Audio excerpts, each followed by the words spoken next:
There's a table in the front. That was spontaneous.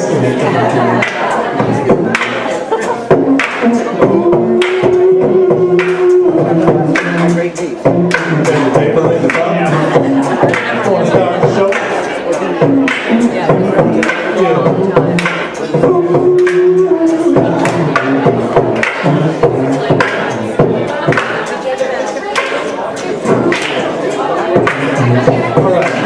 We're ready.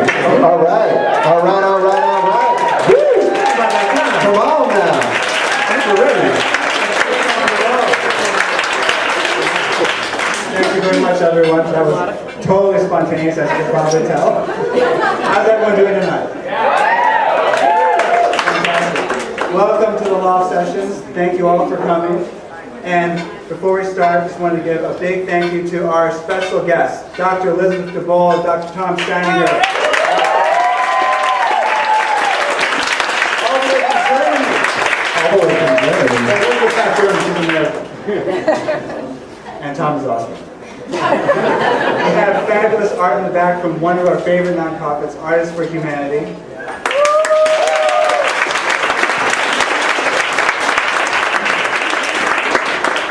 And we have a house band and stretch collective with Sam, Steve, and Tiago, Greg, and Jill, Venetia, Sam, and whoever else wants to sit in. Yeah. Big open.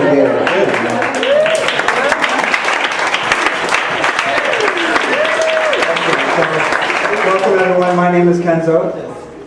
Hi, I'm Diane. I'm Sam. I'm Steve. I'm Laura. And who's here? Who's here for the very first time for a Loft Session?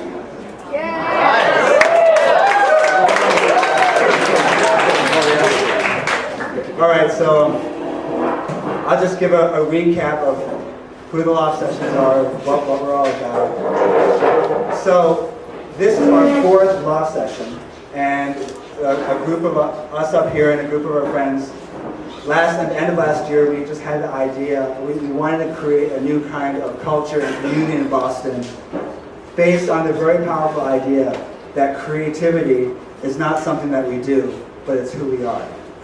And so we wanted to create a forum where we brought together the most innovative, exciting people we could in the arts, business, science, philosophy, and bring them in a forum to show that creativity, break apart silos and just be that it's pure force expressing itself in many different ways. And we also wanted to use that as a way to draw out the people from Boston who felt that same impulse towards creativity and innovation. And so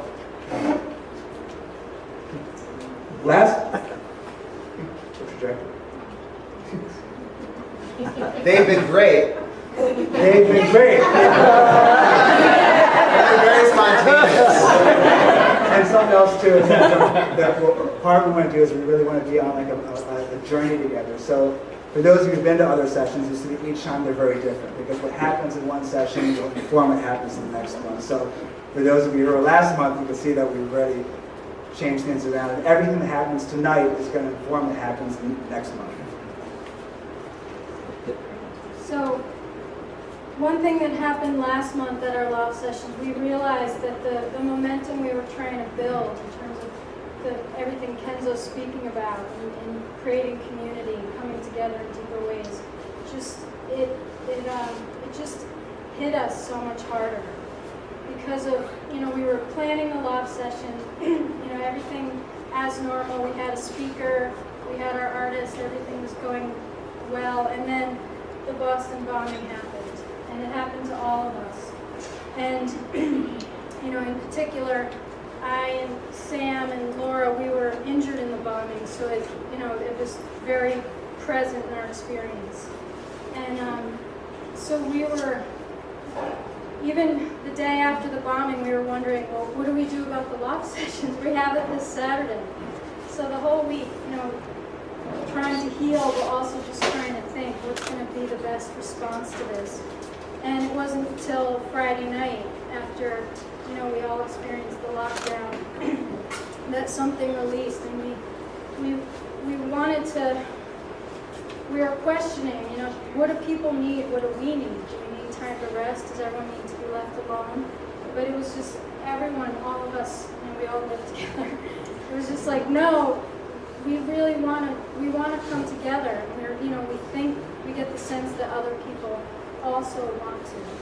And it just, what happened that night, it was like the moment I remember the first person walking through the door, it was completely overwhelming in terms of just how closely connected we already are, how much we care about each other, how much unity already exists, and how we want that to just keep blooming. And the night it was a night I'm never going to forget. And so now we're here a month later, and Exactly. So, as those of you who were there last time, you remember how joyful it was. I mean, we knew that something big had just happened with that last week, and coming together was the right response to it. But the dancing, the singing, the music making, it was ecstatic. I mean, cathartic is a good word for it. And so we knew that we didn't just have a fun night of getting together and talking about interesting things. We actually were sharing in something very deep.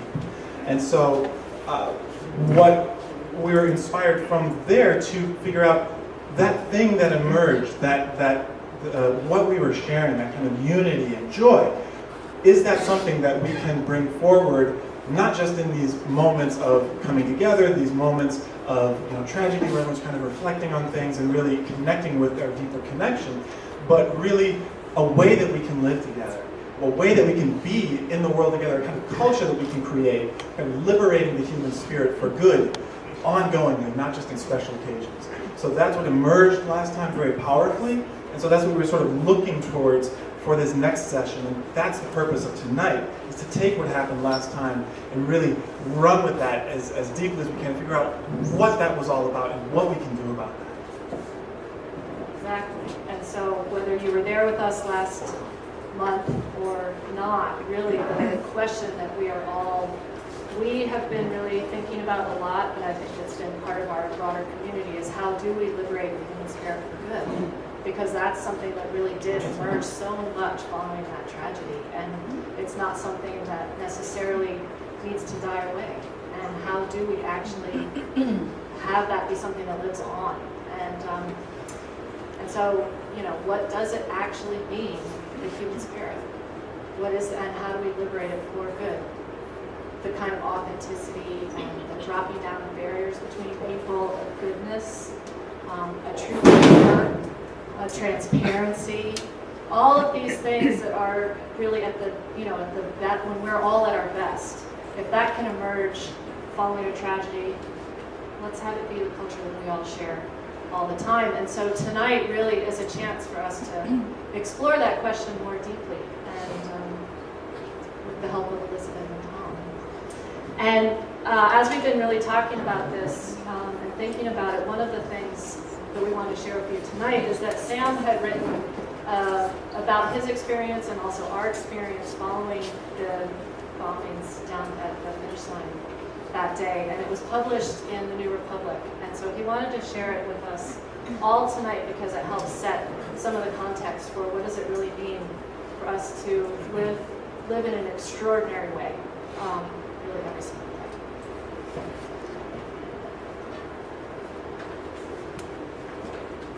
I was roughly 10 feet from the first bomb. In the now iconic pictures amateur photographer Ben Thorndike took, you can see me standing toward the left-hand side of the frame, my hands covering my ears. In front of me is my friend Diane, lying on the ground, seemingly lifeless. To my right is Laura, curved over, facing away from the explosion, trying to shield herself from the kind of damage that took the lives and limbs and sense of normalcy from too many others. The three of us, fortunately, or perhaps more accurately, miraculously, were all relatively fine. Diane needed stitches in her temple and hand. A large piece of glass fell on her from the second floor. Laura was on crutches due to a fairly deep laceration in her foot from a piece of shrapnel or glass. They both had hearing damage. I was the luckiest of the three of us. This weekend, which was a month ago, we had the good fortune to share our story with over 100 people during a monthly event we host called the Loft Sessions.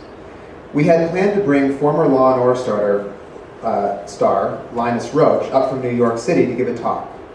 Instead, he decided to introduce us.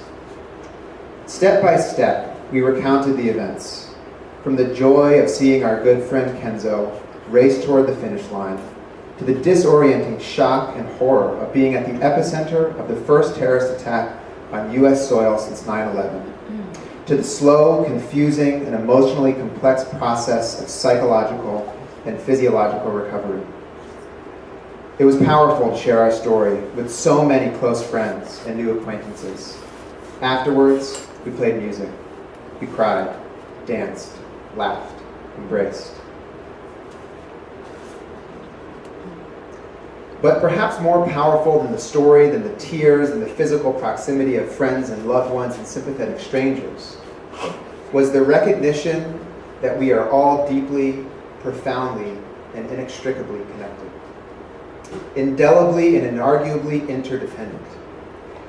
It was a moment to appreciate how, as human beings, we are cut from one fabric, a fabric that has different weaves and patterns and chromatic shades, but at its core, no difference. In the wake of an inexplicable tragedy and subsequently a beautiful and justifiably joyous celebration of justice, many of us want to return to, quote, normal, end quote. We want our routines back. We want to be texting and emailing about topics other than death and terror and trauma, speaking about things like baseball and the Bruins and blind dates, arguing over whether we should go out to eat wood-fire oven pizza in the North End, or just order delivery from home and watch a comedy or drama or foreign flick. We deserve all of that. But we should also hesitate to put ourselves back together entirely. As horrific and despicable and gut-wrenchingly terrible as an event like what so many of us experienced was and still is, it also gives us the opportunity to recognize more deeply the unity that underlies difference, the sheer beauty of human relatedness and resilience. If normal means a life without fear of survival, then by all means, yes, let's return to it.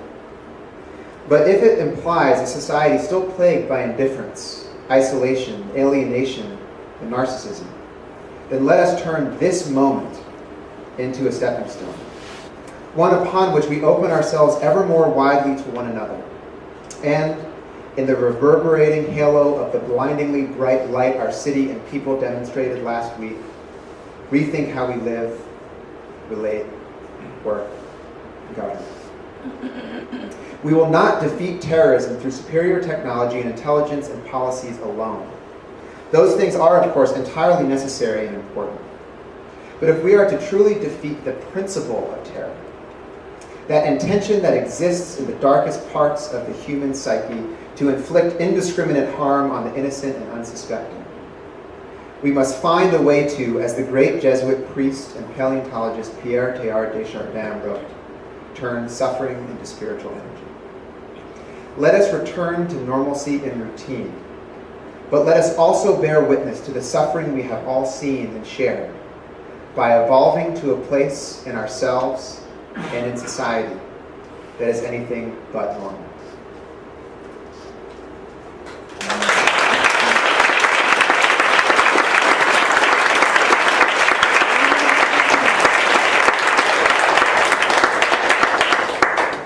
So for tonight, Diane and I are going to introduce two remarkable people who have committed their lives to living way beyond normal and to going beyond the status quo in order to create social change.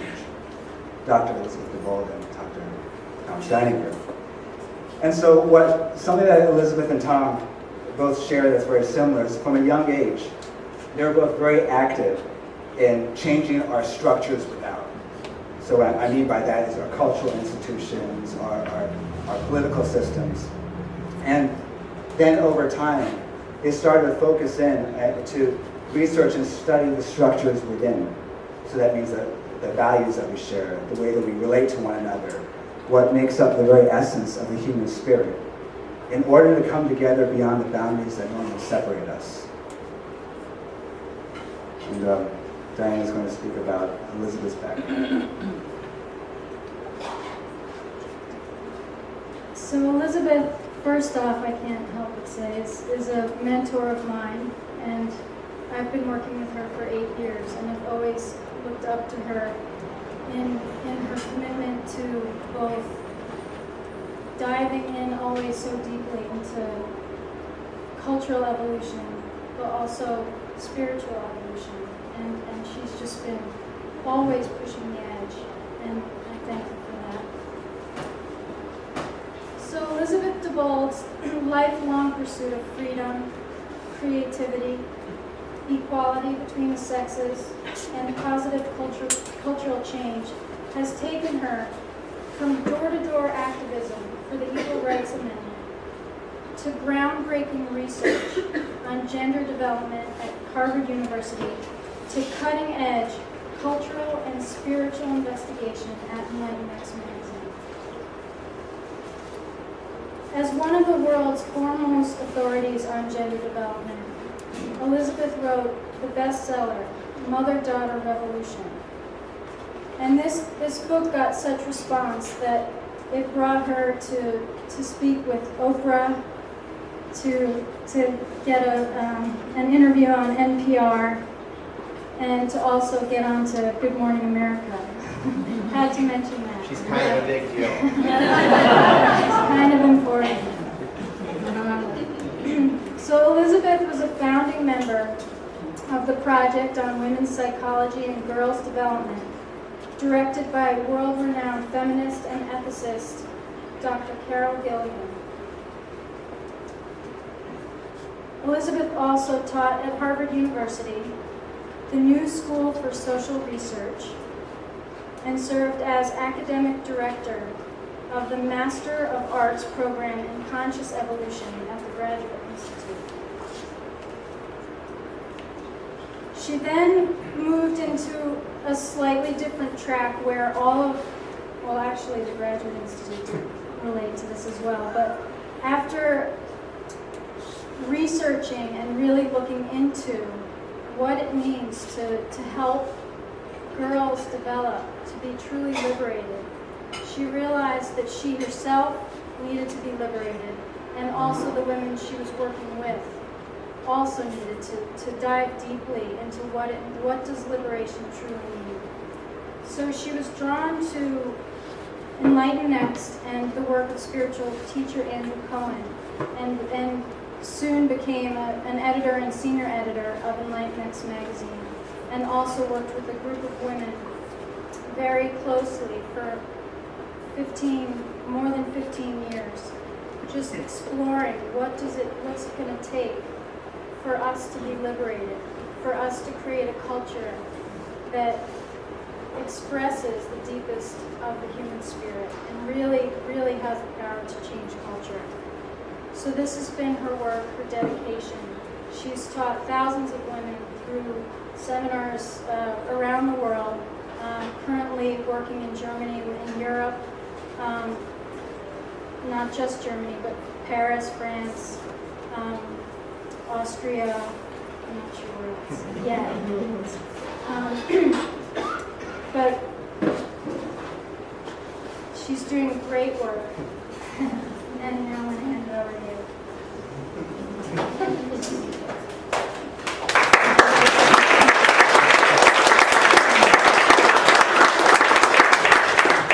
So Tom is Austrian, and since a very young age, he was unusually active in social movements.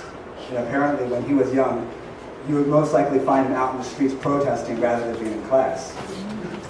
And when he was in high school, he was part of putting an enormous amount of pressure on the Austrian government to shut down their active nuclear plant and pass a referendum that made Austria nuclear free. That's still active today. And he participated in women's rights and civil rights, and apparently he was kind of he liked to take things to the edge, and one time got put in a hospital by a group of Nazis after provoking them a bit too hard during an anti-Nazi protest. Tom was also a noted journalist, and he would travel around the world to interview different activists and cultural revolutionaries.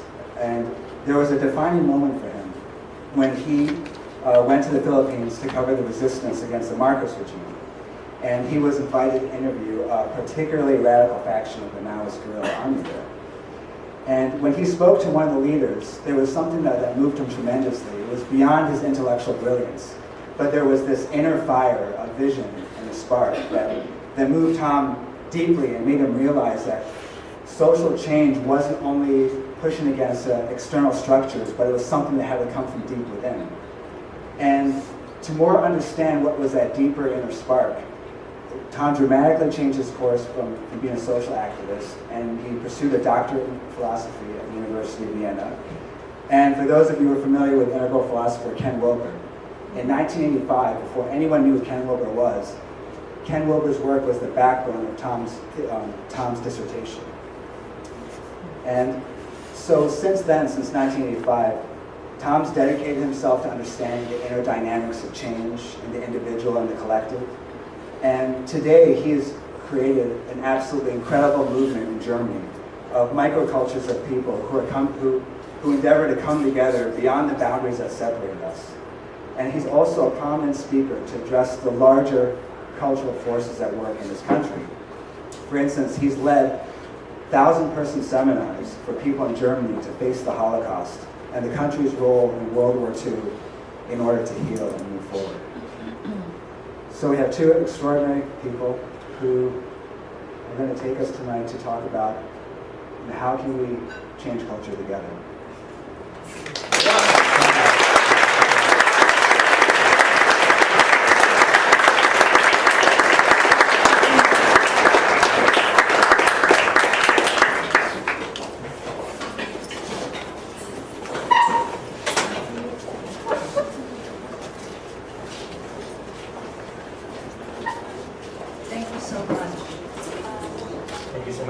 Great to be here.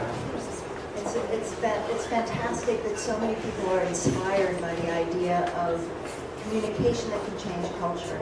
And I think that the kind of response that happened in Boston after the bombing last month just really points to the kind of people that are here in Boston and what it is that is the kind of human spirit that came alive at that time. I think is really an extraordinary testament to what it is that we all, I think, most deeply want, which is a culture and a world in which that spark, that connection between people is very alive.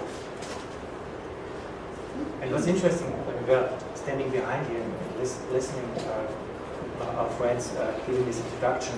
I kind of leaned over to Elizabeth and said, it's just remarkable how these 5 young people are together in this. And we very much, when they were talking about the bombing and the response to the bombing, it was just very clear what we are really talking about is the oneness of being human.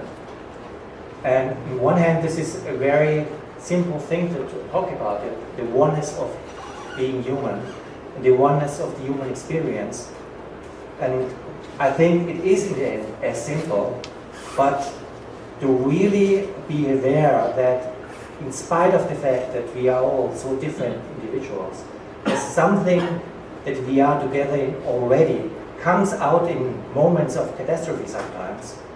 And that's maybe also what makes moments of catastrophe so powerful, that all of a sudden, in spite of everything that you think you are completely just on your own, you realize there's something we are already together in before we even can think that there's separation.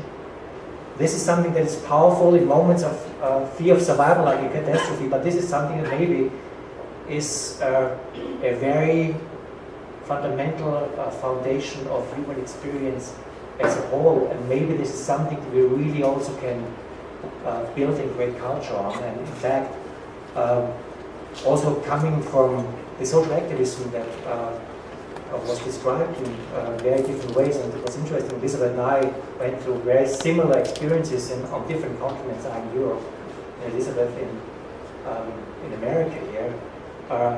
We share one experience that to really change humanity, you have to start at a place where you recognize that there's maybe more going on than our experience of separation.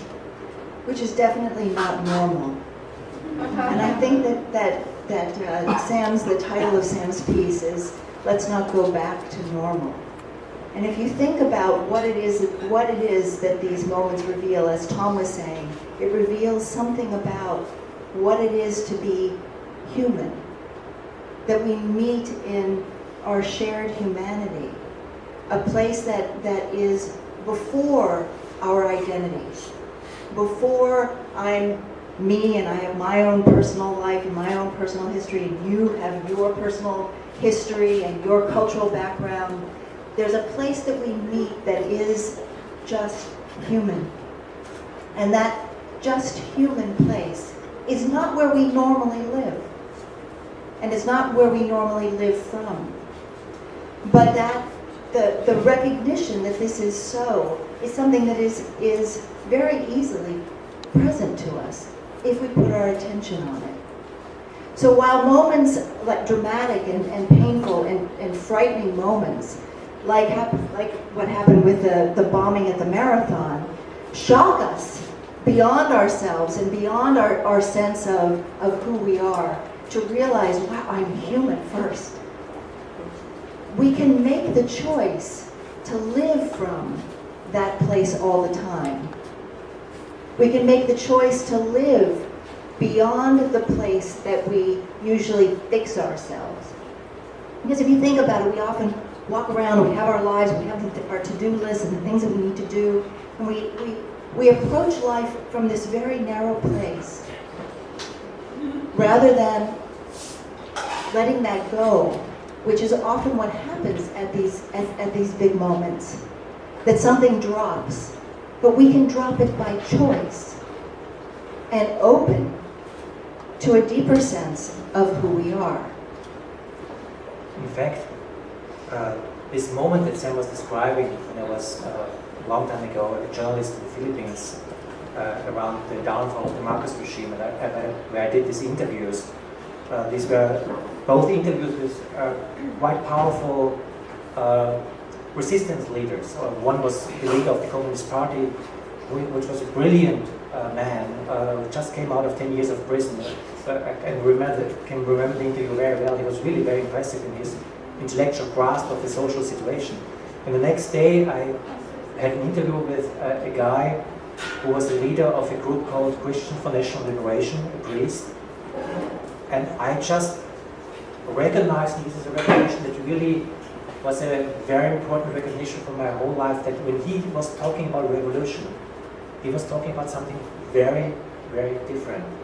He talked about something that is beyond intellectual understanding of social structures, beyond understanding of what is suppression about in any kind of way that we can understand and talk about. He was talking about the depth of humanity and the capacity of us to be together as humans in a very different way, and coming from a place that you cannot describe different than coming from a spiritual place. And I just realized that really changing humanity, there must be a deep recognition of who we are from a place that is beyond just our intellectual recognition. And I think just realizing that we are here together in this room, for example, we are very different people. We are very coming from different backgrounds, from different continents. But at the same time, we do share one human experience. And the fact that we do is something that we usually are not so much aware of, something that we usually don't focus so much on. But maybe if we just realize that just the fact that we are deeply connected to this depth of our being allows us to come together in a way that is very different than focusing on all the different aspects of our humanity. That is also true. And the work that we are doing, and the work that I try to do in Germany, is just, is it possible for humans to come together in the diversity that we are, recognizing that beyond the diversity there is something that we are together in already. And if we are able to do that, maybe the way we can change our lives and change societies and change culture can come from a very different place. I think that when you realize that there is this place before identity, that is our humanness, that is the human spirit, that is this creativity, actually, that Kenzo and the Loft session folks we're talking about, this place of wanting to happen, this that we are most fundamentally, that we are that before our identities. Then those identities that we often wear and that create divisions and separation between us start to become doorways to a bigger understanding, a greater understanding, communicating from a place of this deep part of ourselves that is before I am individuated as me, separate from you, but is the place from which we all come and that we're all connected in. When we come from that place, then your experience is a different take on life experience that I want to know about. It becomes, we meet in a place where we're both not sure what's going to happen next, but we want to know. We find ourselves not separate, but connected through difference, connected in spite of difference, connected and realizing the richness of what human is through our different experiences. It's a profound shift from me first to a deeper we first.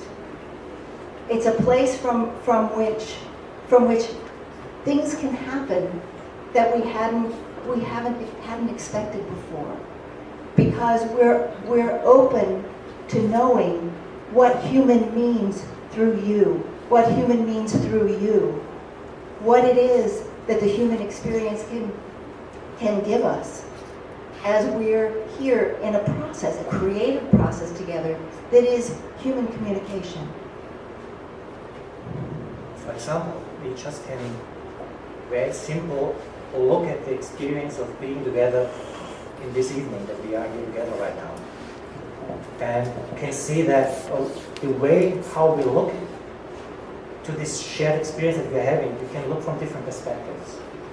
You can look from the perspective of your very own point of view, where you're realizing where you come from, how you're here, and your expectations and all of that. But you also can look from the perspective that just being together in this room just being together in this conversation that right now starts with Elizabeth and myself giving this introduction, but the conversation that will continue between all of us, there is something that is beyond these particularities. There's one process already that started by us entering this room and realizing that this process is very much happening in the space of a shared consciousness. There's a particular consciousness in this room as we are talking, as we are trying to pursue things, investigate things, that we can put our minds on and realize there's something that is driven by curiosity, by trying to find out where do we want to go, what do we want to achieve this evening, what is the experience of this evening, is this something where we really go somewhere new, somewhere maybe that is beyond the boundaries that we have thought of being fixed boundaries. All this is something that we are able to put our minds on. And just the capacity of us to look from this different perspective, to look that beside everything else, there's also this one process going on that we can call coming together in this evening. Just this simple process, this we come together in this evening is something that we are already together in and that we can put our minds on. And as soon as we do that, the way we look at what's going on changes. The focus point changes. And there's something different that we also can focus on when we start to communicate with each other. Because all of a sudden when you realize, wait a moment, there's already something that we are together in. And this, what we are already together in, has a certain quality. And it doesn't even matter if this qualities that we are perceiving is something that we have a very clear, precise understanding and perception of, or if it's just something where you have a hint that something, well, there's something we are together in, I don't really know where it is. The moment there's even a hint of recognition that there's something that is not divided in this, we can start to focus and realize that this is really important. And the recognition of this importance allows us to be in a different way together and to conduct our conversations in a different way together, because we can see maybe this is of utter importance, that something where we are not divided has the chance to develop and evolve through our engagement between us. I think the realization that we are already in something, that what drew each of us to come here is already something that unites us, that our curiosity and interest is a very powerful thing, and it's a very powerful thing that we all share, and that in sharing that, a different possibility begins to open. And it's interesting, this sense of possibility, this sense that there is something here that is creative, potentially creative, that we don't know what's going to happen next, that we're not sure what it is that can happen, but that there is this possibility. That's what drew everyone here. And to stay in that possibility, to, as Tom was saying, realize, wow, that is here in this room. That is already what unites us. From that place, we look at each other in a different way. We become curious about each other from a different place. And in that place, creativity really becomes who we are, which is our motto here. that what conversation becomes is part of the life process, a part of creativity itself, working through us, as us, engaging, finding out, exploring what's possible between human beings that are not relating from separation, but are relating from this deeper curiosity and interest that is really the life force itself. I find it really striking and important when we're talking about the possibility between us and potential between us. That when you really look at that, this possibility and this potential is one. It has maybe many facets, maybe qualities and many aspects of it, but it's one shared potential that we can focus on, maybe being the potential of this evening. If you talk about the potential of this evening, it is one. That this evening, by coming together, communicating about what we're communicating together, there's something possible. We don't even know exactly what is possible. But if we even have a realization that something is possible to go to, we realize that this something is not two, this something is one. And the moment we do this, we are in a very interesting situation, because I can see myself that being interested in this potential needs something that I have to call surrender. Because this is something that is beyond myself. It's beyond my self-importance, it's beyond my being shy, beyond my whatever. There's something that is possible just because I have an idea or I have a sense of its potential. And then there is our creativity, our diving into it, that is capable of realizing potential. How much are people able, willing, and also humble enough to do that? Is a very interesting human question. It's very simple, but in fact also very profound, because as soon as I dive into a conversation, a process of conversation, with the understanding that something possible together, the kind of direction this conversation can take is a very different, united one that comes from our engagement in this united potential, in this that we as humans are capable of realizing. Is this a spirit that we really can engage in, that we can cultivate in? Because if we do, the potential becomes a very different one than if we don't. Right. That awakeness to potential, that we see in each other, that we allow to happen between us, becomes we follow that. We follow that with each other to find a new direction and find out what wants to emerge from between and amongst us. And it's being awake to that possibility, awake to that something that you're not quite sure of between human beings, that is the pathway to the new. You can't know this beforehand. You can't hold this to yourself. It's something that needs to be let go into. And in letting go into that and not knowing exactly what's going to be next, but being interested, then something different can emerge between human beings. And that is the foundation, can be the foundation for the way that we create a different culture. Culture being that which we share between us, the space between us that shapes who we are, shapes what we feel is possible. So we're entering a space of possibility, engaging with each other from that space to see what wants to happen, and coming to realize that as we go, not knowing it beforehand.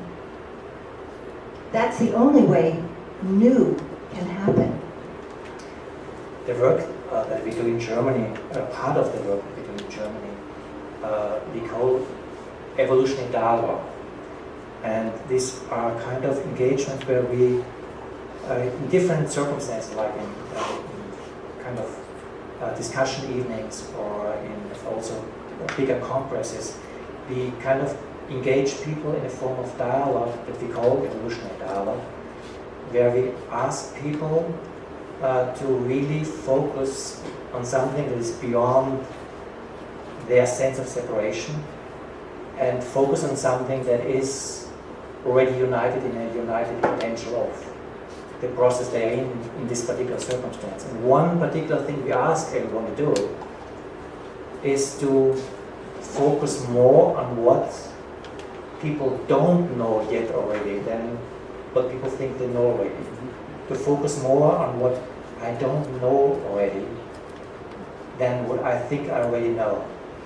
This is a very particular shift of focus. Because whatever we do, we all, and I think without exceptions, there's a lot of things that we already know, and a lot of things that we already think we know. And that's okay, because that's part of reality too. But in the moment, my interest is more focused on something that I don't know yet already. There's a kind of a curiosity for this living moment right now between all of us. That something can emerge from a space that is not under my control. It's something that is happening through our engagement. That needs a very different attitude to really first, it has very much to do with listening. It has very much to do with listening in all different kind of ways. Listening with your ears, but also listening with your inner senses.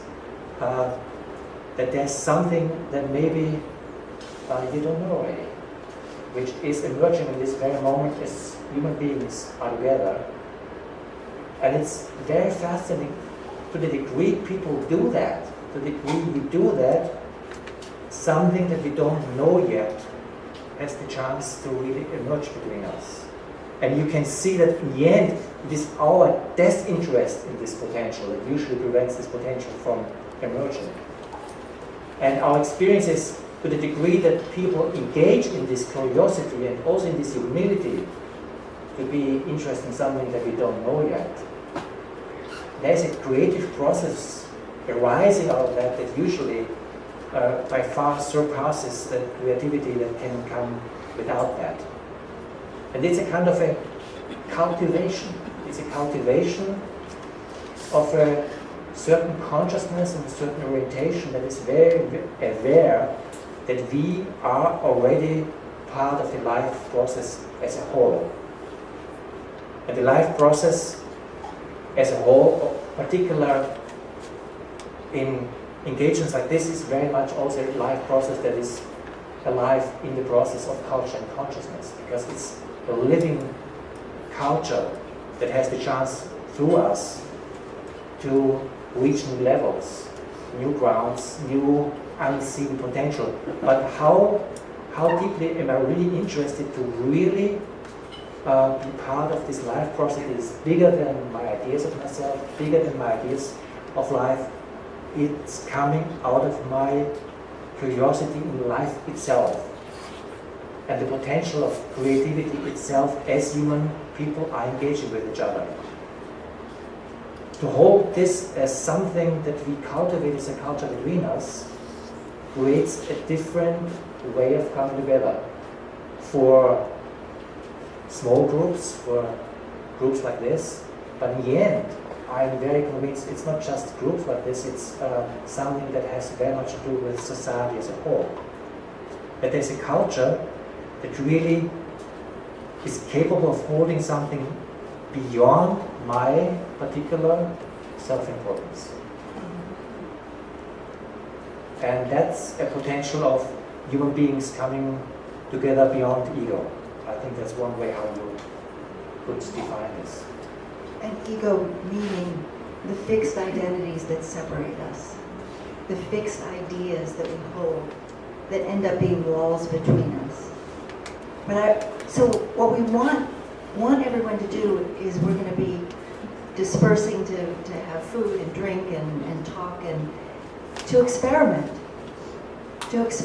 with where your attention is and what are the qualities that emerge when you're fixed on yourself and your own ideas and or when you let go into this possibility, this sense that you don't know what's possible. You don't know what's fully going to happen next. That you're in the life process right now, And in that place, from that place, that you don't know what's going to happen with another human being. What happens? What are the qualities that emerge in that kind of engagement? What is it that comes alive? What is different between the two? Because just to say, when you talk about social change, and when you talk about change of culture, the most difficult thing, and I think everyone can agree on that, the most difficult thing is for humans to come together. Just simply to come together. Because even very smart, very deep people are, I think every single one of us knows examples of this, or oneself including, are coming together where one's own fixed ideas, even if they're the deepest and the smartest ones, or one's sense of what is important, or one's sense of what I think should be important, is not as much in the foreground than a shared interest in a potential that maybe is emerging between us. That's something that I need to pay attention to beyond myself. Something that we maybe create together is more important than my sense of self-importance. Is something that's very difficult to cultivate. And one way to cultivate it is just to realize that there's something that one can see as a living process that is emerging between humans, and that is not coming from one particular human being, but it's something that is arising through us and between us, that is a collective process of interest and potential. And that this cultivation allows us to hold something that we usually are not able to hold if the reference point is myself and my self-sense of importance, even if they're really important things. You can be very right in what you're saying, but maybe a sense of self-importance is destroying the whole potential of what you are seeing, just because you don't have the humility to see that something has to emerge in dialogue, in engagement between human people as one process. And to see that this is a potential is the potential of a different way of engaging in change, in social change, in cultural change, and in change in consciousness.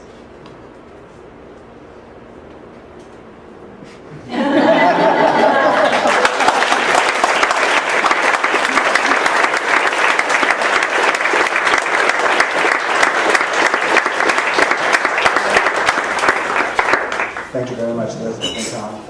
So we'll take a break. Flourish Boston is catered tonight. Amy Jo Gengler, where are you?